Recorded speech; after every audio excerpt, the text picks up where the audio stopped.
पहले किसी कंट्री में विजिट करके आए हैं या नहीं आए हैं। ये पिछली वीडियो में मैंने आपको बताया था। और उन वीज़ों के साथ साथ आज उनके फार्म ओपन हुए हैं। तकरीबन ये 5-6 दिन हुए हैं, ये फार्म निकल आए हैं। जो कि आप ये फार्म जो है, ये मेरे पास फार्म है, मैं आज निकलवा जी। अस्सलाम वालेकुम नाजरीन, क्या हाल चाल है? ठीक ठाक है सब? उम्मीद करता हूँ सब ठीक होंगे। आप देख रहे हैं मेरा यूट्यूब चैनल और मैं हूँ तलाक खान। मेंशन नहीं था किया है, वो मैं आज आपको इस वीडियो में बताऊंगा। जो कि फार्म वीज़े हैं वो किस तरह से अप्लाई किए जाते हैं और उनका क्या क्या बेसिकली उनकी रिक्वायरमेंट्स होती हैं और क्या क्या उनके मुतालिक पेपर चाहिए होते हैं।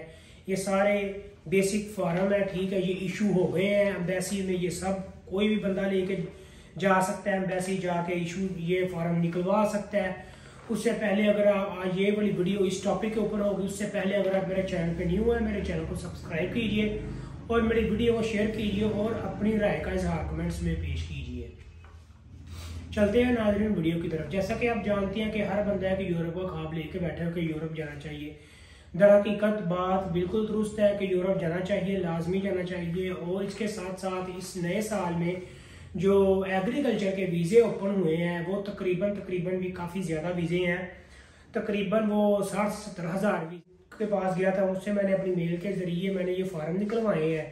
तो इन फार्म के ऊपर बेसिकली सारी रिक्वायरमेंट्स लिखी हुई है कि आपको यूरोप जाने के लिए फार्म वीज़ा आपका क्या क्या रिक्वायरमेंट्स चाहिए, आप यहाँ पे क्या बिजनेस करते हैं, आपकी इनकम कितनी है, आप महीने का कितना टैक्स पे कर रहे हैं और आपके घर के अफराद कितने हैं, आपकी प्रॉपर्टी कितनी है और आप महीने और आपकी ग्रेजुएशन कितनी है, ग्रेजुएशन आप कंप्लीट है या इंटर किया हुआ है आपने।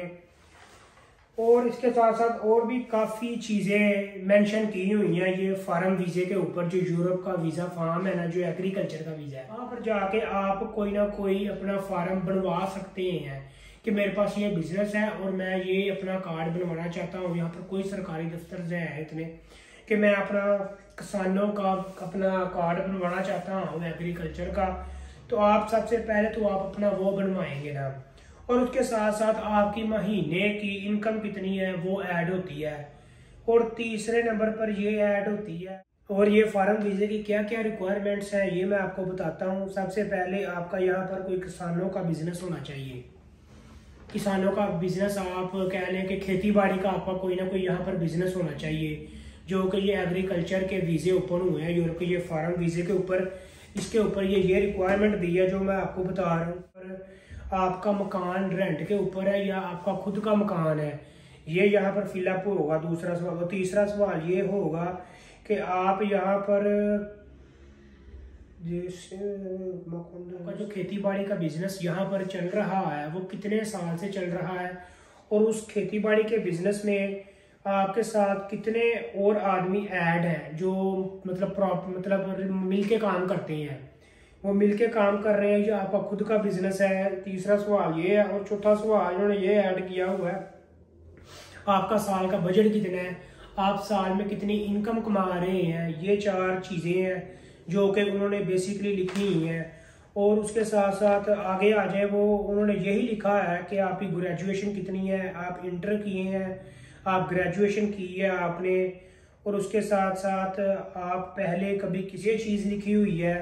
और उसके साथ साथ इन्होंने मेंशन किया है कि अगर आप किसी कंट्री में विजिट कर आए हुए हैं तो वहाँ पर आप कौन सा काम करते थे और वहाँ पर कितनी देर आपने स्टे किया हुआ है उसका डेटा मेंशन कीजिए। ये 5-6 चीज़ें ये हो गई हैं। और उससे आगे ये है कि आपका कोई रिश्तेदार, कोई चाचू का बेटा, कोई रिलेटिव ब्लड रिलेशन जिसे कहते हैं कि अगर आपका कोई है कोई बाहर यूरोप में तो वहाँ पर ये मेंशन करना है आपने। ये चीज़ आ गई है। अगर है तो वो तो बहुत ही एक अच्छा स्पॉन्सर हो जाता है। फिर ये जो वीज़े ओपन हुए हैं ये फार्म के ऊपर जो चीज़ लिखी हुई है तो। और उसके साथ साथ बस ये एंड पे फिर वही चीज़ आई है, इन्होंने मेंशन की है कि आप साल में अगर कितना बजट निकाल रहे हैं, आप इनकम कितनी निकाल रहे हैं अपनी, आप जो आप बिजनेस कर रहे हैं खेती बाड़ी का, आपने कितने लोग रखे हैं, आप खुद बिजनेस कर रहे हैं, कितने आपने यहाँ पर बंदे रखे हुए हैं और आप उनको कितनी सैलरी दे रहे हैं। क्योंकि ये सारा बेसिकली उन्होंने मेथड एक पूरा फार्म के ऊपर उन्होंने निचोड़ बनाया है। ये जो फार्म इशू हुए हैं ना, अब ये हफ्ता हो गया ये फार्म इशू की, वीज़े के फार्म जो फिलअप करने होते हैं ये इशू हो गए हैं। कोई भी बंदा, और ये आप फार्म कहाँ से ले सकते हैं?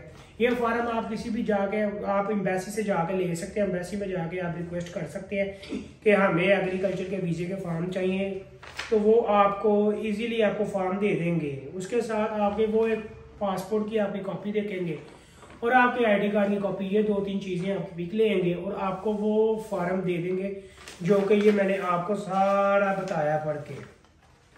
और जो जो चीज़ें इसके ऊपर लिखी हैं वही चीज़ें आपको सेम वो वैसा ही फार्म आपको देंगे जैसा कि मैं आपको पढ़ के बता रहा हूँ। तो नाजरीन, ये फार्म आप भी लीजिए, आप घर बैठे वीज़ा अप्लाई करें।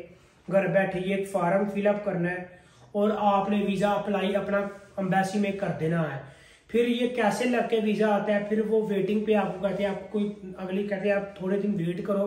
आपने कॉन्टैक्ट नंबर अपना सारा इस फार्म वीज़े के ऊपर लिख देना है। आप लिख के अपना सेंड कर देते हैं। जब आप ये सेंड कर देते हैं तो फिर एम्बेसी वाले आपको फ़ोन करते हैं कि आपकी अपॉइंटमेंट है, तो आप अपनी अपॉइंटमेंट लेकर जाते हैं। जब आप अपनी अपॉइंटमेंट लेकर जाते हैं एम्बेसी में, तो वो आपको फिर बुलाते हैं कि आपके केस के मुतल्लिक आपको बताते हैं कि आपका केस का रिजेक्शन हुई है या पास हो गया है। जैसा जैसा इंसान का लॉजिक होता है, जैसा जैसा प्रॉपर्टी का कोई बिजनेस होता है, वो वैसा वैसा ही वो सारा डेटा मेंशन करना पड़ता है। तो ये वीडियो नाज़रीन इस टॉपिक के ऊपर थी। तो ये फॉर्म वगैरह आपको इजीली मिल सकते हैं एम्बेसी से, आप देर ना कीजिए और आप एम्बेसी से ये फॉर्म लीजिए।